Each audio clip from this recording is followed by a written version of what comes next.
I thought I was coming home for Christmas dinner. Instead, I stepped into a silent house and found my grandmother eating leftovers alone. Then I saw a torn note on the table with a message that froze me in place. My money was gone. My family had disappeared, and they'd left her behind in the cold without a second thought. The more I read, the clearer it became.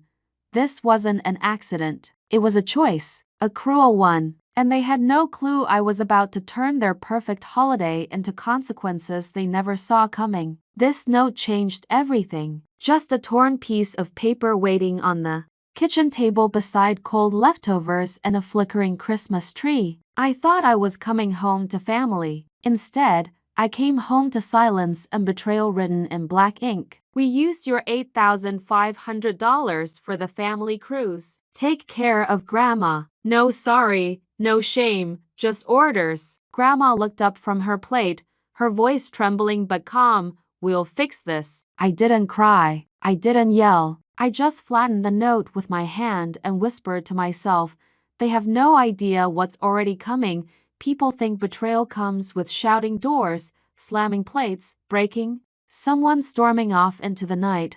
Mine came wrapped in silence under the soft buzz of Christmas lights. Grandma kept eating slow and careful, the metal fork, scraping the plate like a metronome for everything I was trying not to feel. Her sweater smelled faintly of lavender and dust. She looked smaller than I remembered, like the air had thinned around her. I sat down across from her, the note still on the table between us. Did they at least call? I asked. She shook her head. Left yesterday morning, said the ship wouldn't wait. Her voice cracked on ship. It hit me then, the timeline. They'd taken my money days ago and never planned to tell me, not even a message. All those years of being the reliable one, the responsible one, the one who never said no because family came first. I was the savings account with a heartbeat. I looked around the kitchen trying to find any trace of them. Half-empty wine glasses, a lipstick mark on a mug, a paper ornament I'd made when I was 12, still hanging lopsided on the tree. It wasn't just quiet, it was abandoned. Grandma cleared her throat. You shouldn't waste your anger on them, sweetheart. I'm not angry, I lied. Just surprised. But anger was already crawling up my throat, hot and sharp. She pushed a small envelope toward me. They told me not to worry about groceries. Said you'd handle it. Inside were receipts, gas stations, online orders, restaurant tabs, all charged to her card. I stared at them until the numbers blurred. They used your pension too. Her eyes darted away. Just for a while. Your mother said she'd put it back. I wanted to scream, but the sound wouldn't come. Instead, I folded the receipts, lined them up beside the note. Patterns, evidence, motive. My brain was already switching modes from hurt to analysis. Grandma must have sensed it. Don't do anything foolish. I won't. I said, though. The word foolish tasted wrong because this time I wasn't the fool. That night, I couldn't sleep. The house creaked like it remembered too much. I kept replaying every moment I'd said yes when I should have said no. The tuition loan for Liam's kid, the emergency fund for Maya's car trouble, the bail money for Dad's gambling debt. Each memory clicked into place like a lock turning. At M, I opened my laptop. My fingers hovered over the keyboard, heart pounding. If they'd used my money for their cruise, I wanted to know how deep the hole went. I started with Grandma's bank. The login still saved under family. Transactions blinked across the screen. Withdrawals, transfers, payments to names I recognized and some I didn't. Every click peeled back another layer of the lie. By dawn, the anger wasn't burning anymore. It was cold, focused. Next to me, Grandma stirred awake and whispered, "You're still up." I nodded, eyes fixed on the screen. "Go back to sleep, Grandma," I said softly. "We'll fix this our way." Morning light crawled across the kitchen tiles, turning the mess of papers on the table into a battlefield. Statements, receipts, withdrawals, all signed with the same careless handwriting my mother's. I should have felt broken. Instead, I felt awake. The kind of awake that burns through exhaustion. Grandma shuffled in her slippers, whispering against the floor. "You didn't sleep," she said. I shrugged. didn't need to. She watched as I drew lines between transactions, circling names, matching dates. You used to love puzzles, she said softly. This one's overdue, I replied. Every few minutes, I'd find something new. A Venmo transfer to Maya labeled utilities that matched a Sephora order, a cash withdrawal on the same day Dad lost at poker night, a payment to a cruise line weeks before Christmas. The math was sickeningly neat. Grandma sat beside me. They think you'll forgive them. You always do. I looked up. Do you? She hesitated. I used to. Not anymore. For a moment, we just sat there. Two women from different generations bound by the same disappointment. When I opened the family group chat, I already knew what I'd find. Silence. The last message was, from Mom, transfer the loan soon. We need to book before prices go up. No please. No thank you. Just assumption. I stared at her words until the screen dimmed. Then I typed a single period and sent it, a punctuation mark for the end of my patience. The next day, I called my mother's number straight to voicemail. The recording chirped cheerful and hollow. Hi, you've reached Rachel. Leave something worth listening to. I hung up. That evening, Grandma brought out an old ledger, her handwriting careful and looping. These are my pension deposits, she said. Start with 2016. My breath caught. That's when she took your login. She nodded, lips pressed thin. I told myself it was temporary. But the temporary things always last the longest, don't they? We worked until our eyes burned. When I finally leaned back, the numbers told a story clearer than words ever could. 10 years of small thefts dressed up as love. I felt something shift inside me, a quiet click like a lock sliding open. I wasn't going to argue. I wasn't going to beg. I was going to document everything. Grandma squeezed my hand. What are you thinking, sweetheart? I met her gaze, that they picked the wrong person to underestimate. She smiled faintly. We'll fix this. Yeah, I said, but this time we'll fix it right. As the clock ticked past midnight, I created a folder on my laptop labeled Proof. Inside it, I began to build my case: screenshots, transfers, every message that once made me feel guilty now refiled as evidence. For the first time, guilt wasn't mine to carry. And somewhere in that silence, between the hum of the fridge and the tapping of my keys, I realized something. They hadn't just stolen money, they'd handed me every tool I needed to end this story my way. By the fourth day, the house didn't feel haunted anymore. It felt like a war room. The kitchen table was covered in rows of printed statements, each one held down by a mug or a spoon so the heater wouldn't blow them away. Grandma called it organized fury. Outside, snow had buried the mailbox. Inside, I buried the last trace of guilt. I'd spent the past 3 nights tracing every payment, cruise deposits, jewelry orders, a home improvement loan that went straight into Maya's checking account. Every dollar of mine and half of Grandma's repurposed for their good time. That morning, I opened my laptop and dialed a number I never thought I would. Natalie Shaw, an attorney I'd driven for once during an Uber shift. She'd left a business card on my seat. Elder financial abuse specialist. Back then it was just a name. Now it was oxygen. When she answered, her voice was calm and clipped. Natalie Shaw, hi. You probably don't remember me, but I do, she said quickly. You're the driver who refused to charge me extra when my flight was delayed. That's me, I said, exhaling.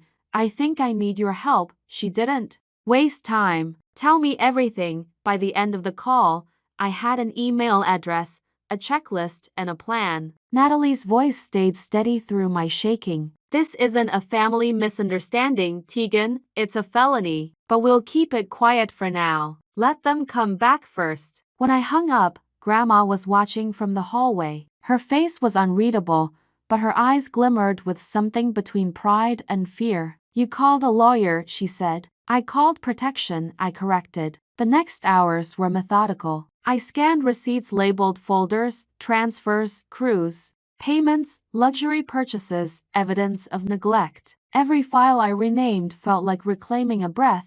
At noon, Grandma shuffled in with 2 mugs of instant coffee. You're shaking, she said. I'm fine. No, she said, sliding a mug toward me. You're focused. There's a difference. Her calm steadied me. I took a sip, then pulled out my phone. Maya had posted again her Liam mom and dad lounging on the cruise deck, champagne glasses raised. The caption read, "Finally, some peace away from all the negativity. Family only, negativity," I repeated out loud. That's what they call me now. Grandma appeared at the screen, jaw tightening. They'll choke on that piece soon enough. We laughed soft, brittle laughter, but it was the first time I'd heard her laugh in months. That night, I backed up everything to an external drive and hid it inside the pocket of Grandma's old winter coat. If the house burned down, I'd still have proof. Natalie emailed me a simple phrase, "Control the narrative before they do."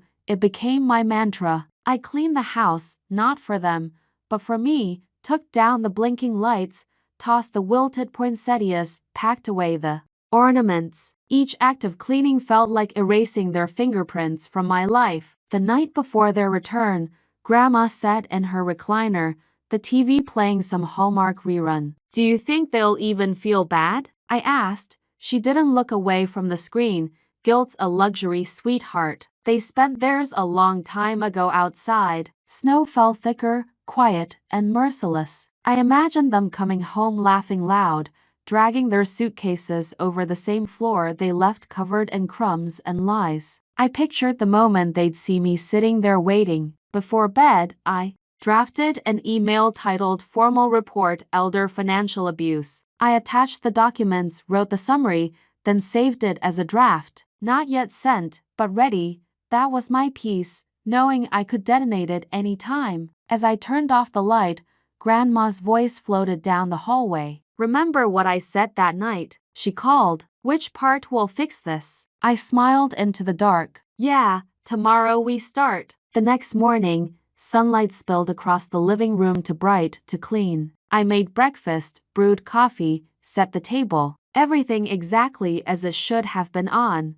Christmas Day. A quiet stage for a loud reckoning. Then came the sound I'd been waiting for. Tires crunching on ice doors, slamming laughter echoing through the front yard. Their voices the same ones that once made me flinch, now just noise. I straightened my sweater, glanced at Grandma. She nodded once. The front door swung open. They were home, and this time I was ready. The front door swung open with that old familiar squeal. The sound used to make me happy back when it meant family coming home.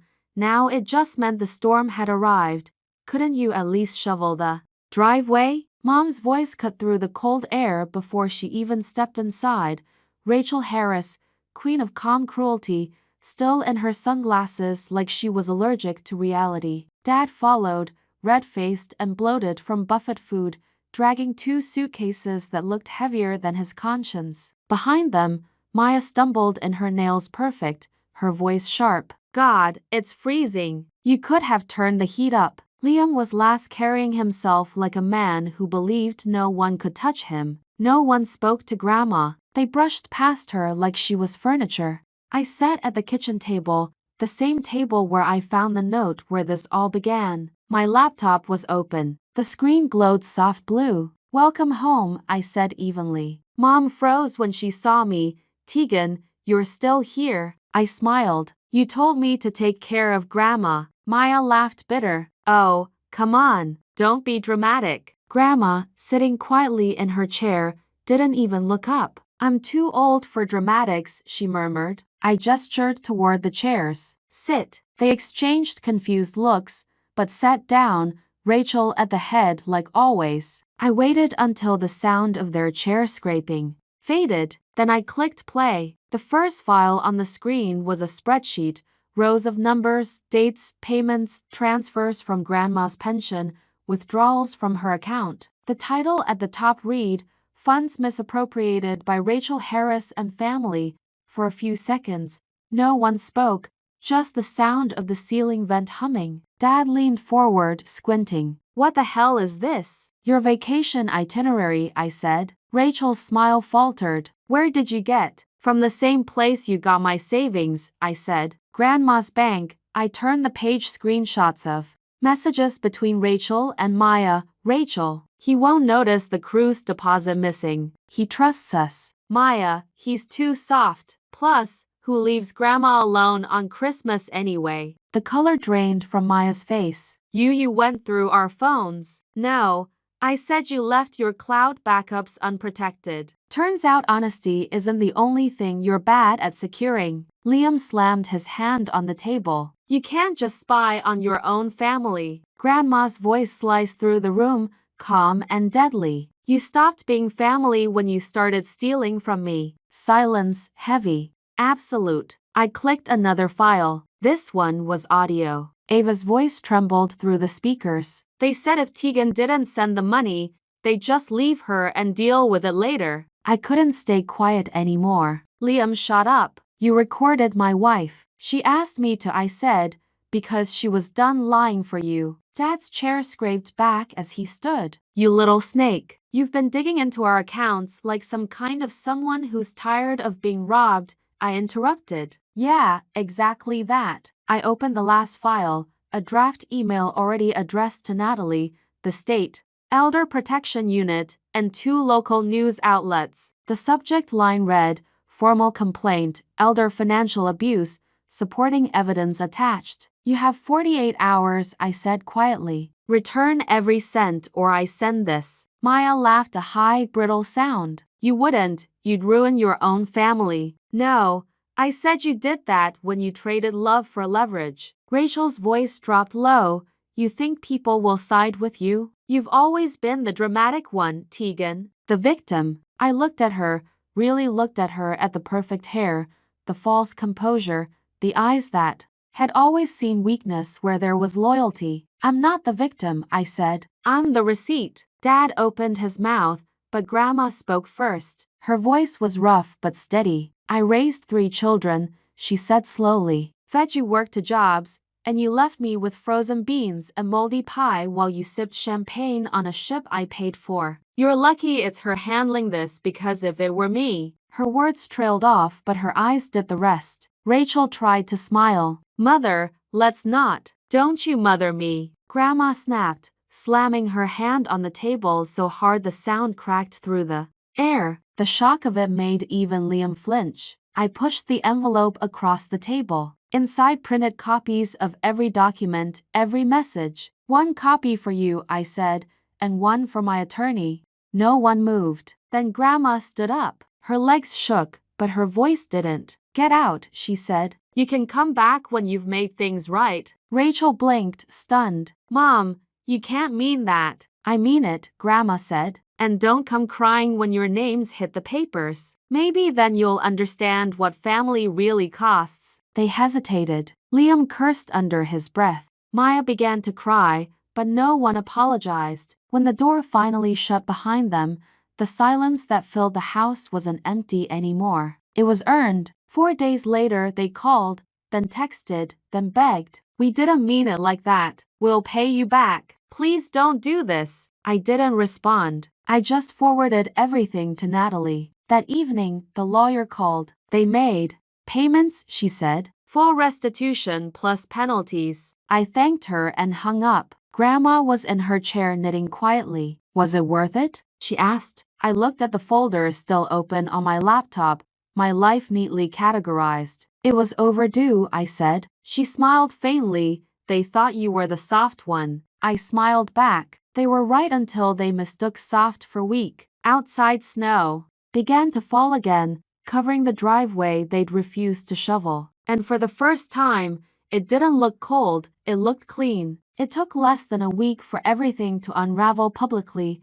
Rachel tried to spin the story online, called it a family misunderstanding, but screenshots spread faster than apologies. Maya's employer saw the headlines and quietly removed her from the team page. Liam's paycheck got garnished by court order, and his wife, Ava, finally moved out. But I didn't celebrate. I was too tired to. Justice doesn't feel like fireworks. It feels like the air after a storm, clean, but heavy. When the settlement came through, I transferred every cent of Grandma's money into a joint account she controlled. Then I used my part $3,000 for my long-delayed dental surgery, Another 2,000 went toward a motorized lift chair and a part-time nurse for Grandma. The rest stayed untouched, labeled future. We moved into a small apartment downtown, 2 bedrooms, sunlight spilling through thin curtains, the kind of quiet that doesn't ache. Every morning she'd hum while watering her plants. Every night we'd eat dinner at the same old table. No yelling, no guilt. One evening she looked at me and said, "You fixed it." I shook my head.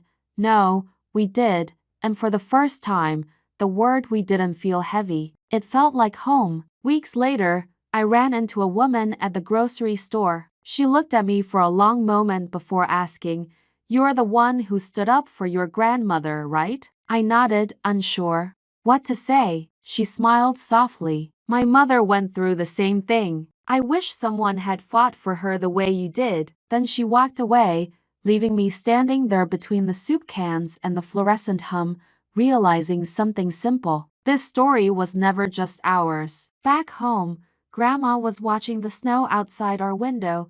"Peace looks good on you," she said. And maybe she was right. The quiet wasn't empty anymore. It was earned. I turned to the camera, steady and calm. If you've ever had to protect someone you love from your own family, watch what happens next.